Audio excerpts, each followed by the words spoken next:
Coordination compound চ্যাপ্টারের 4th লেকচারে আপনাদের সবাইকে স্বাগত। তো আজ আমি এখানটা করে যে টপিকগুলো কভার করব, আগের দিন আমরা টপিক কভার করেছিলাম আইপিএসি নেম। এই কোঅর্ডিনেশন কম্পাউন্ডের যে আইপিএসি নেম কী করে লিখতে হয় তার সমস্ত পদ্ধতি আমরা আলোচনা করেছিলাম। তার কিছু আজকে একটা আমরা স্পেশাল কেস দেখব, আর তার সঙ্গে আমরা ওয়ার্নার্স থিওরি পড়ব। আজকে টুডেজ গোল কি? Today's goal just special case আর হচ্ছে ওয়ার্নার্স থিওরি। ঠিক আছে, তো চলো শুরু করা যাক। তো এখানে স্পেশাল কেসে বলতে গেলে ধরো আমি একটা কম্পাউন্ড লিখছি AgNH3 whole twice AgCN whole twice। এটা পুরোটা মিলে কিন্তু একটা কোঅর্ডিনেশন কম্পাউন্ড। তো এইগুলোর ক্ষেত্রে আমরা আইপিএসি নেম কী করে লিখব? তো এখানে আমাদের একটা জিনিস জানতে হবে, অক্সিডেশন নাম্বার বাড়লে কিন্তু কোঅর্ডিনেশন নাম্বার বৃদ্ধি পায়। তো এটা আমরা কিসের ভিত্তিতে করব? যে কোঅর্ডিনেশন সংখ্যার ভিত্তিতে ধাতুর যে সেন্ট্রাল মেটাল আয়ন আছে, সেন্ট্রাল মেটাল আয়নের যে ধাতুর জারণ সংখ্যা ধরে নিয়ে করতে হবে। ঠিক আছে, আমি লিখে দিচ্ছি কোন মেটালের ক্ষেত্রে কি হবে। এজির ক্ষেত্রে যেমন মানে রূপোর ক্ষেত্রে +1, জিঙ্কের ক্ষেত্রে যেমন হবে হচ্ছে +2, প্লাটিনাম বা প্যালাডিয়াম যেটাই হোক না কেন এদের কিন্তু +2 তখনই হবে যখন এদের কোঅর্ডিনেশন নাম্বার 4 হবে। আর প্লাটিনাম বা প্যালাডিয়াম এটা দুটোর ক্ষেত্রে +4 আয়ন চার্জ তখন হবে যখন এদের কোঅর্ডিনেশন নাম্বার কিন্তু 6 হবে। ঠিক আছে, তো এখানটা করে যেহেতু এজি আছে, এজির ক্ষেত্রে কিন্তু তাহলে আমরা +1 -1 ধরে নেব। এখানে অ্যাজিউম করে নিতে হবে আগে থেকে এটা +1 এটা -1। ঠিক আছে, এবার সেই হিসেবে এবার এই পোর্শনটাকে আমি আগে বাদ দিয়ে দিলাম, এইটুকু পোর্শন আগে আমি বাদ দিলাম, আমাকে এইটুকু পোর্শনের ভিতর ক্যালকুলেশনটাকে করতে হবে। তো NH3 এটা যেহেতু নিউট্রাল লিগ্যান্ড, এটা কোনো চার্জ নেই, এখানে 0, এই দুটো মিলিয়ে আমাকে একটা হিসাব করতে হলো, 0 +1 আসলো। অর্থাৎ এই যে ক্ষেত্রে কিন্তু যে মানে অক্সিডেশন নাম্বার সেটা কিন্তু +1। এবার এটার ক্ষেত্রে হিসাব করি, তো এটা এবার এই ক্ষেত্রে কিন্তু এটা হিসাব পুরোটা হবে না এইটুকুনের ভিতর। সিএন এর কিন্তু জানতাম -1 হয়, তো দুটো বেরিয়ে যাচ্ছে -1 × 2 -2 বেরিয়ে গেলে +2 কে দিয়ে যাচ্ছে, +2 -1 কত হলো? +1ই হলো। অর্থাৎ এই এজির কিন্তু অক্সিডেশন নাম্বার +1 হলো। ঠিক আছে, এবার আইপিএস এর নেম লিখবো। প্রথমে জানি আমাদের ক্যাটায়নিক কেটটা লিখতে হয়, ক্যাটায়নিক লিগ্যান্ডের। তো শুরু করছি। তো এখানে কটা অ্যামিন আছে? দুটো অ্যামিন। তো লিখতে হবে হচ্ছে ডাইঅ্যামিন সিলভার অক্সিডেশন নাম্বার কত? +1। এখানে +1 লিখতে হবে রোমান হরফে। তারপরে এটা হয়ে গেল ক্যাটায়নিক। অ্যানোয়নিকে আছে, এবার দুটো সায়ানাইড যেহেতু আছে তাহলে লিখতে হবে সায়ানিডো হবে। কিন্তু আগের ভিডিওতে আমি বলেছি কী করে করতে হয়, কোনটার কি নাম। আর এটার ক্ষেত্রে কিন্তু সিলভার লিখলে চলবে না, যেহেতু এটা একটা মানে অ্যানোয়নিক লিগ্যান্ডের ভিতর আছে সেন্ট্রাল মেটাল আয়ন, সেই জন্য এটা কিন্তু আর্জেন্টেট হয়ে যাবে, আর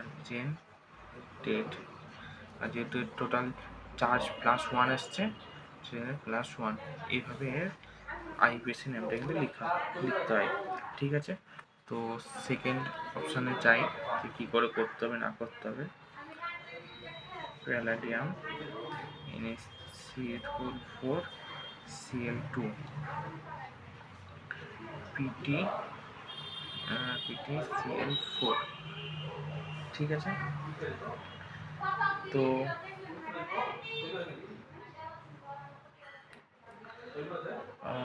এটার ক্ষেত্রে প্যালাডিয়ামের ক্ষেত্রে আমরা জানি যে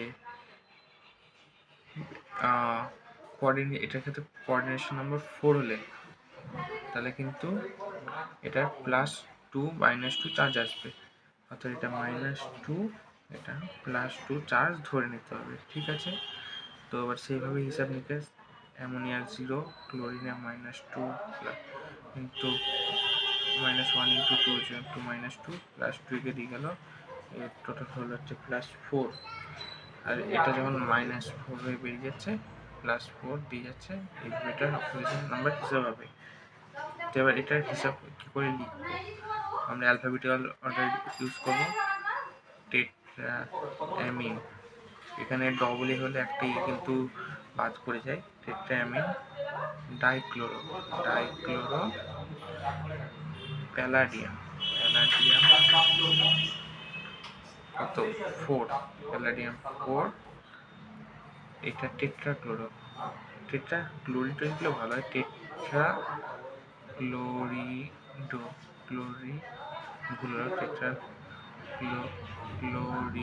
টেট্রাক্লোরিটো এটা প্লাটিনেট হয়ে যাবে, যেটা অ্যানায়নিক লিগ্যান্ড থেকে প্লাটিনেট, +4 -2 2 হয়ে যাবে তখন, ঠিক আছে। এইভাবে কিন্তু এইটার অক্সিজেন কাইবেসিনেম লিখতে হয়। এবার আরও কয়েকটা আমি দিচ্ছি, করার চেষ্টা করব। তো একটা ইম্পর্টেন্ট একটা এক্সাম্পল আমি দিচ্ছি, এটা আমাদের আসে উইলকিনসন ক্যাটালিস্ট।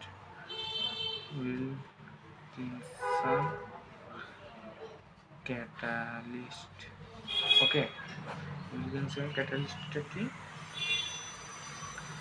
RHCl,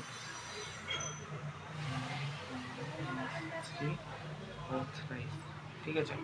এটা কি করে লিখবো, এটা নর্মাল যেভাবে করতে হয় সেটাই আর কি লিখতে হবে।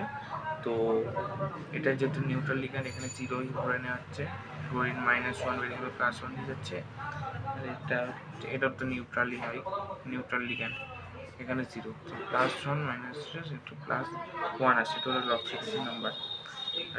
আর এটা তো আমরা জানি এটা স্পেশাল কেসে আসবে। তো আমরা এবার অ্যালফাবেটিক্যাল অর্ডারে লিখব।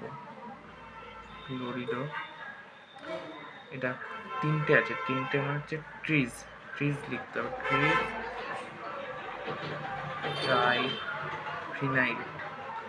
ট্রাইফিনাইল ফসফিন রোডিয়াম, অক্সিডেশন নাম্বার হচ্ছে +1, এইভাবে করতে হবে, ঠিক আছে। এবার দেখা গেল স্পেশাল কিছু তুলতে না, এবার আমরা ওয়ার্নার্স থিওরিটা পড়ব। ভিডিও আজকে বেশি বড় হবে না, ওয়ার্নার্স থিওরিটা পড়ে আজকে আমরা শেষ করব। ওয়ার্নার্স থিওরিতে কী কী আসবে আমি বলছি। তো এখানে কিন্তু বন্ডিং ইন কমপ্লেক্সেস নিয়ে আলোচনা করা হবে,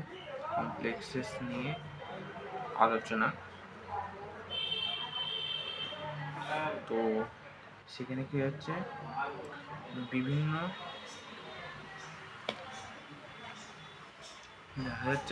বিভিন্ন যে জটিল যৌগ, যৌগের যে ওপর মানে ওয়ার্নার্স কী করেছিল, বিভিন্ন জটিল যৌগের উপর যে গবেষণা করেছিল, সেখানে সে পর্যবেক্ষণ করেন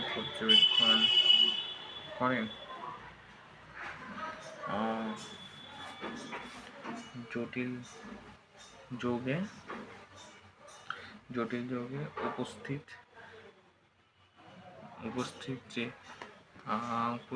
যে সেন্ট্রাল মেটাল আয়ন ধাতুটি আছে, অর্থাৎ ধাতুটা, তো তার দুটি যোজ্যতা বর্তমান, এটা ওয়ার্নার্স পর্যবেক্ষণ করে বলেছিলেন। তো কি কি, একটা হচ্ছে প্রাইমারি ভ্যালেন্সি, আরেকটা হচ্ছে সেকেন্ডারি ভ্যালেন্সি।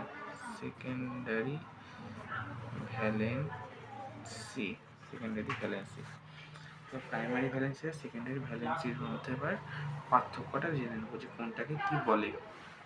এখানে আমি আর কি ভাগ করে দিচ্ছি একবারে ডাইরেক্ট এর যে পার্থক্য। তো প্রাইমারি ভ্যালেন্সি বলতে হচ্ছে সেন্ট্রাল মেটাল আয়নের যে অক্সিডেশন নাম্বার সেটা হলো তার প্রাইমারি ভ্যালেন্সি। আর এটা হচ্ছে সেন্ট্রাল মেটাল আয়নের যে কোঅর্ডিনেশন নাম্বার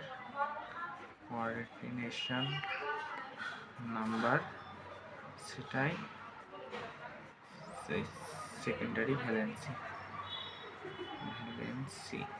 ঠিক আছে, তো এটা হলো ফার্স্ট পার্থক্য। সেকেন্ডের পার্থক্যটাই আসি। সেকেন্ড পার্থক্য বলতে হয় যে এটা স্যাটিসফাইড বাই অ্যানায়ন্স,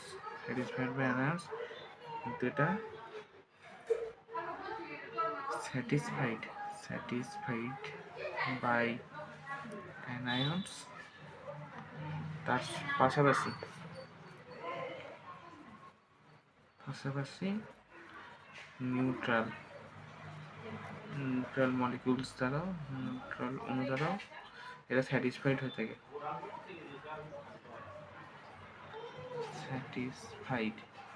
ওকে, তো এই গেল primary secondary valency.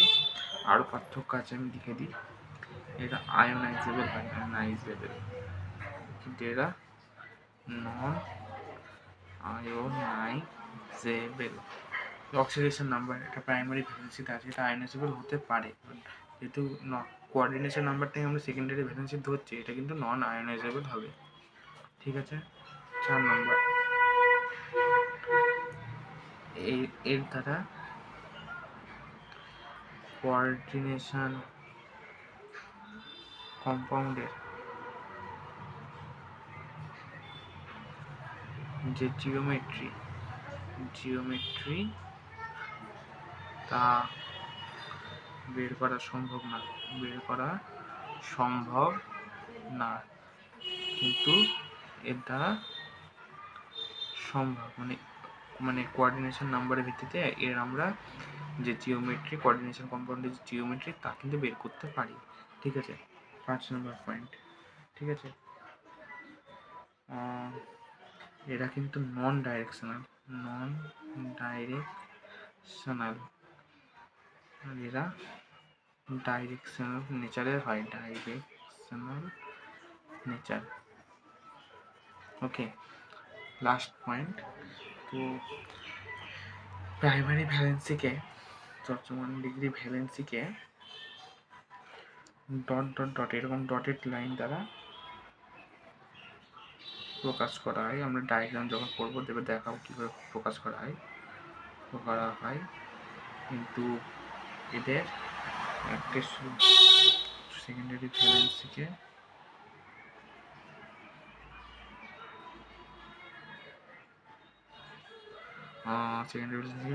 Solid line বলতে এরকম একটা দাগ দিয়ে দ্বারা প্রকাশ করা হয়। ঠিক আছে, দেখা যাচ্ছে না বোধহয়? ঠিক আছে, সরটার প্রকাশ করা হয়।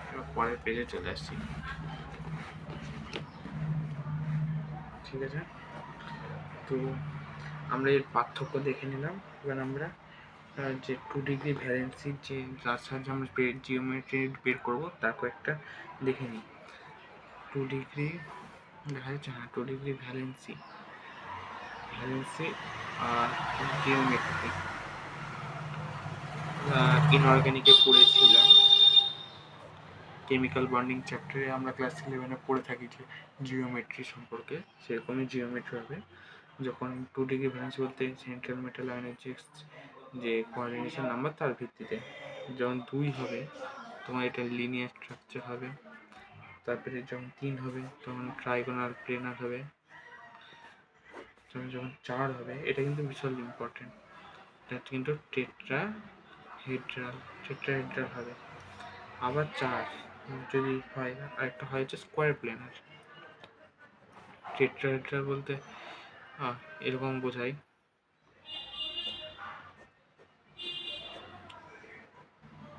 এরকম টেট্রাহেড্রাল বোঝায়, কিন্তু স্কোয়ার প্লেনার বলতে এইভাবে বোঝায়, যদিও এটা স্কোয়ার প্লেনার, এটা হচ্ছে টেট্রাহেড্রাল। ঠিক আছে, তো পাঁচে কিন্তু square pyramidal, square pyramidal, square ভীষণ ইম্পর্টেন্ট, এইগুলো কিন্তু আমাদের অ্যাপ্লিকেশন আছে। পিরামিডাল। আর আরেকটা হয় হচ্ছে ট্রাইগোনাল, এটা বাইপিরামিডাল। ঠিক আছে, 6 নম্বরে আরেকটা আছে, সেটা হচ্ছে স্কোয়ার বাইপিরামিডাল, আরেকটা হয় হচ্ছে অক্টাহেড্রাল। ঠিক আছে, এই 4 আর 6টা কিন্তু বিরাট ইম্পর্টেন্ট। তো এইগুলো আর কি নোট ডাউন করে নিতে হবে। তো একটা নোট দিয়ে আমি লিখছি, কিছু ক্ষেত্রে কেমিস্ট্রি মানে এক্সেপশন, তো এখানে কিছু এক্সেপশন থাকবে, যে কিছু ক্ষেত্রে প্রাইমারি ভ্যালেন্সি মানে 1 ডিগ্রি ভ্যালেন্সি যেটা, সেটা 2 ডিগ্রি ভ্যালেন্সি মানে সেকেন্ডারি ভ্যালেন্সি, মানে সেকেন্ডারি ভ্যালেন্সিও দেখাতে পারে। কি করে আমি দেখাচ্ছি এবার, একটা এক্সাম্পল নিই। প্রথমত প্লাটিনাম NH3 ক্লোরিন। ঠিক আছে, এটা আমরা একটা দেখবো যে কি করে 1 ডিগ্রি ভ্যালেন্সি 2 ডিগ্রি ভ্যালেন্সিও দেখাতে পারে। আমরা আগে এটা বের করবো। প্রাইমারি ভ্যালেন্সি মানে আমরা কি পড়েছিলাম, প্রাইমারি ভ্যালেন্সি মানে হচ্ছে অক্সিডেশন নাম্বার। 1 ডিগ্রি ভ্যালেন্সি মানে এইটার সেন্ট্রাল মেটাল আয়নের যে অক্সিডেশন নাম্বার সেটা বের করবো। অক্সিডেশন নাম্বার কি করবে কথা, -4 0 +4, প্রাইমারি ভ্যালেন্সি 4। আর 2 ডিগ্রি ভ্যালেন্সি মানে হচ্ছে কোঅর্ডিনেশন নাম্বার কি 6। ঠিক আছে, এক্ষেত্রে এবার এটা তো গেল প্রাইমারি আর সেকেন্ডারি এই কম্পাউন্ডের ক্ষেত্রে। এবার এটা আমি কোঅর্ডিনেশন নাম্বারটা 6ই রাখবো, কিন্তু এখানে যে ক্লোরিন আয়ন, এখানে একটা ক্লোরিন আয়ন ভিতরে ঢুকিয়ে দেবো আর একটা অ্যামোনিয়াম আয়ন কমিয়ে দেবো, যে তারপরেও আমি দেখতে পাবো যে 1 degree valency 2 degree valency show করছে। যেমন প্লাটিনাম, এখানে 6টা অ্যামোনিয়াম আয়ন নিয়েছিলাম, 6টা অ্যামোনিয়াম, এখানে 5টা নিলাম, NH3 একটা ক্লোরিন, আর এখানে 3টে ক্লোরিন করে দিলাম। এক্ষেত্রে কিন্তু দেখো অক্সিডেশন নাম্বার বলতে যেটা বোঝা যাচ্ছে প্রাইমারি ভ্যালেন্সি, সেটা কিন্তু 4ই থাকবে, -3 + 3, এখানে -1 + 1, যেহেতু এটা নিউট্রাল, যে সব মিলে কিন্তু সে 4ই হলো। আর 2 ডিগ্রি ভ্যালেন্সি মানে হচ্ছে কোঅর্ডিনেশন নাম্বার, যেটা কোঅর্ডিনেশন নাম্বার কিন্তু এখানে 5 আর এখানে 6ই থাকলো কিন্তু। আর এই যে ক্লোরিন আয়ন, এই ক্লোরিন আয়নটা কিন্তু হচ্ছে ডুয়াল নেচার প্রকাশ করছে। ডুয়াল নেচার, একটা ক্লোরিন আয়ন যখন সম্পূর্ণ বাইরে থাকছে তখন কিন্তু সেটা একটা আয়নাইজেবল হয়ে যাচ্ছে। আয়নাইজেবল মানে হচ্ছে এখানে মানে প্রাইমারি ভ্যালেন্সি আবার সেকেন্ডারি ভ্যালেন্সি দুটোই দেখাচ্ছে, কিন্তু primary valency as well as secondary valency দেখাচ্ছে। ঠিক আছে, এটা হলো একটা ইম্পর্টেন্ট পয়েন্ট। ঠিক আছে, তো এবার আমি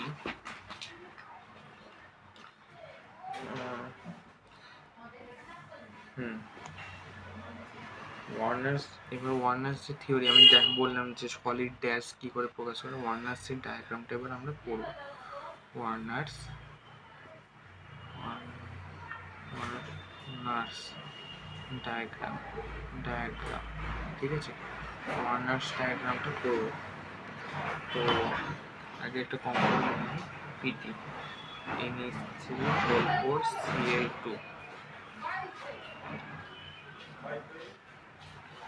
তো এটা পুরোটা এখানটা করে কিন্তু দেখা যাচ্ছে আমরা আগেই পড়েছিলাম যেটা প্রাইমারি ভ্যালেন্সি মানে অক্সিডেশন নাম্বার যেটা হবে তারা কিন্তু ডট ডট ডট দেখাবে, আর যারা কোঅর্ডিনেশন মানে সেকেন্ডারি ভ্যালেন্সি তারা সলিড দেখাবে। এখানে কোঅর্ডিনেশন কোনটা আছে, এটা চারটে অ্যামোনিয়া কিন্তু মানে সলিড দেখাবে, আর এই ক্লোরিন কিন্তু ডট ডট ডট দেখাবে।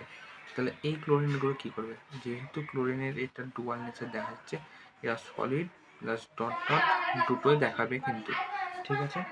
এই স্ট্রাকচারটা বানাবো প্ল্যাটিনাম। অ্যামোনিয়াম কটা, চারটে, আর চারটেই সলিড, চারটে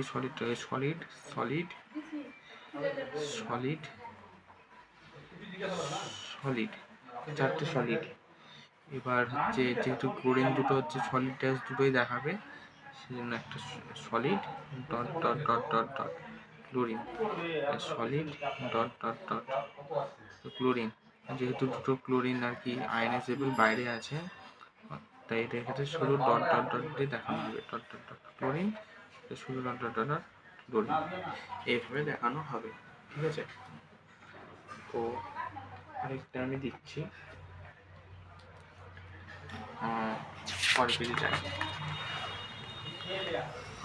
হ্যাঁ চলে এসছি, আরেকটা এক্সাম্পল নিই। তো এটা হচ্ছে প্ল্যাটিনাম NH3O3Cl3 ক্লোরিন। এটার মধ্যে এটা হচ্ছে শুধু সলিড দেখাবে, এই তিনটে ক্লোরিন হচ্ছে solid plus dot dot dot দেখাবে, আর এটা শুধু ডট ডট ডট দেখাবে এই ক্লোরিনটা, ঠিক আছে। তো 1 ডিগ্রি ভ্যালেন্সি কি, 1 ডিগ্রি ভ্যালেন্সি বেরোবে হচ্ছে যেমন অক্সিডেশন নাম্বার এখানে 3, এদিকে 4, আর 2 ডিগ্রি ভ্যালেন্সি অক্সিডেশন নাম্বার দেখা, কোঅর্ডিনেশন নাম্বার দেখাচ্ছে 3 3 6, ঠিক আছে। এই কম্পাউন্ডে কতগুলি chlorine atom ionizable, number of ionizable chlorine ions. এখানে একটা ক্লোরিন আয়ন যেটা আয়নাইজেবল সেখানে 1, এটা 25%। চারটে ক্লোরিনের ভিতর একটা ক্লোরিন যেহেতু যাচ্ছে সেখানে 25%। আর number of non ionizable chlorine ions কটা, এটার চারটের মধ্যে 3টে নন আয়নাইজেবল, সেই জন্য 3টে, তাহলে এটা হচ্ছে 75%, ঠিক আছে। এবার এটা যখন জলে যাবে, যখন কটা আয়ন তৈরি করবে, এটা একটা ইন্ডিভিজুয়াল আয়ন তৈরি করছে, এটা একটা ইন্ডিভিজুয়াল আয়ন তৈরি করছে, তার টোটাল আয়ন 2টি, ঠিক আছে। তো ইলেকট্রোলাইট রেশিও কি হবে তাহলে, ইলেকট্রোলাইট রেশিও এটা একটা তাহলে হচ্ছে 1:1, ঠিক আছে। এইটা যখন AgNH3 সাথে বিক্রিয়া করবে তাহলে কতগুলি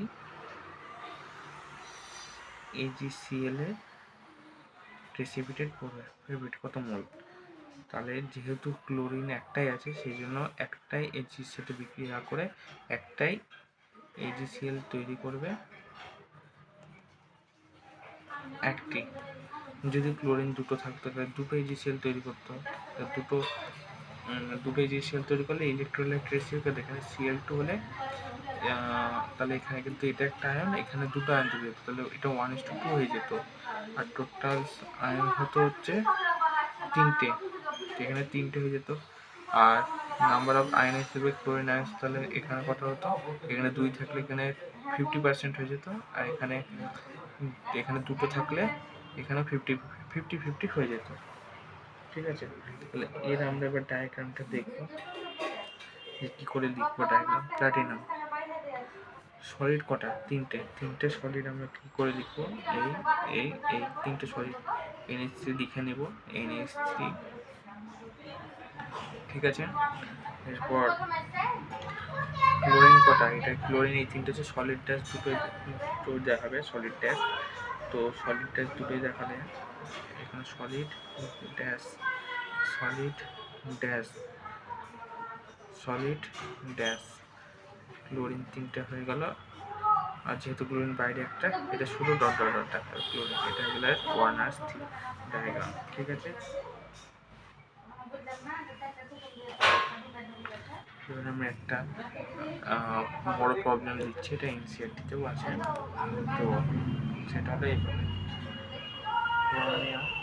Cl3 6NH3, Cl3 5NH3, এক্ষেত্রে হচ্ছে ক্রোমিয়াম Cl3 4NH3। তো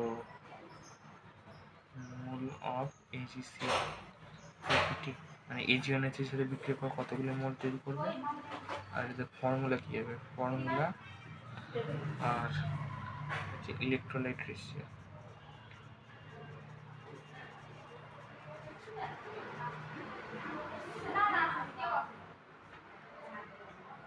তো এখানটা করে কতগুলো মোল কত মোল AgCl তৈরি করবে, যেহেতু কোঅর্ডিনেশন নাম্বার 6 NH3 পুরো হচ্ছে 3টে ক্লোরিন, যেহেতু লিগ্যান্ডের বাইরে থাকছে তাহলে 3টে কিন্তু AgCl এর প্রপার্টি তৈরি করে দিচ্ছে। আর এখানে যেহেতু 5টা বা কোঅর্ডিনেশন নাম্বার 5 হবে না, আর যেহেতু একটা ক্লোরিন একটা গেলে লিগ্যান্ডের ভিতরে চলে যাবে আর লিগ্যান্ডের বাইরে থাকবে 2টো, তো এখানে 2। ঠিক সে এখানে 4টে লিগ্যান্ডের ভিতরে 4টে আর লিগ্যান্ডের বাইরে থাকে একটা, এখান থেকে 2টো চলে যাচ্ছে, তাহলে ক্লোরিন 2টো মিলিয়ে আর 4টে NH3 মিলে হয় হচ্ছে 6, আর একটা বাইরে থাকে, তাহলে টোটাল AgCl প্রপার্টি তৈরি করবে একটা।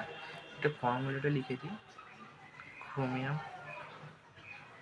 NH3 whole 6 Cl3, chromium NH3 whole 5 Cl2। এবার বুঝতে সুবিধা হবে কেন 2 কেন 3 এলো।